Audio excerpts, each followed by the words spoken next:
All right, my name is Frank Ireson. Own East Tennessee Leather Company. Decided to open up a little shop in Gatlinburg. It really is the sort of thing that I've been making for years, and every time I'd come into Gatlinburg, I'd go to the leather shops just like a moth to a flame, looking at other people's crafts, and I thought, I want to try it myself. So I saw the building for lease, got the wheels turning, and now here we are. So far I like it really well. I've got the shop fixed to where I've got some of the heavy machines in one area, like big sewing machines and splitters. Then I've got my hand presses and stuff back here in the back, so that folks can actually watch me do what I'm doing. I'm punching holes in belts and setting snaps and putting designs on, that sort of thing. We carry just regular cowhide and buffalo leather belts. Buffalo's got some really neat properties to it. One of the ones that I really like, and a lot of other people like it too, it's called Crazy Horse leather. It's actually a pull-up leather. It's got some extra waxes, and if you look real close, you can bend that leather and it lights it up. It's just, and then when you rub it back down, it goes right back down. You can scratch it and scuff it and just use your hand oil in the hand and the oil that's in the leather, and it just makes the scuff go away. But that's a gorgeous belt. And there's also the crackled look.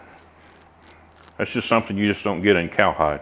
So that's one of our best sellers is some of those belts. And some of our better belts are the bridle leather belts. Now that's the same leather that they make a show bridle out of for horses.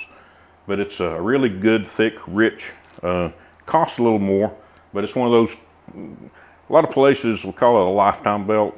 You're talking probably 20, 30-year belt really if you're not mean to it, scuffing it underneath stuff and whatnot.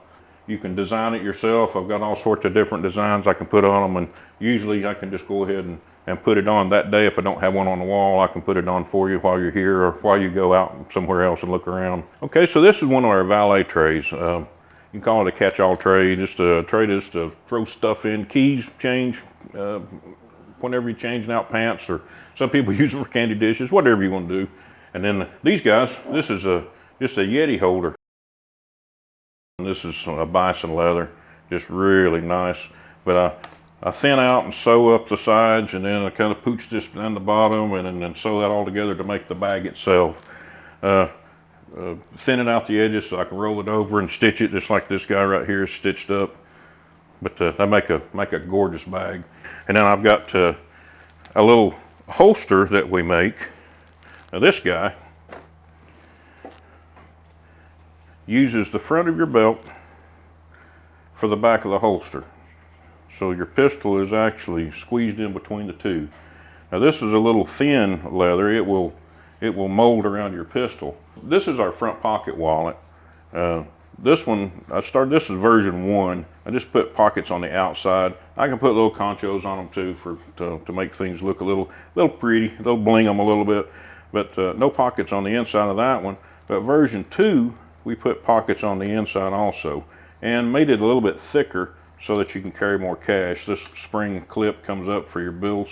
If you like a leather smell, as soon as you walk through the shop, it's going to be awesome. It just hits you. It's just a great aroma, and I love it. I've got the best job ever getting to be around it all the time.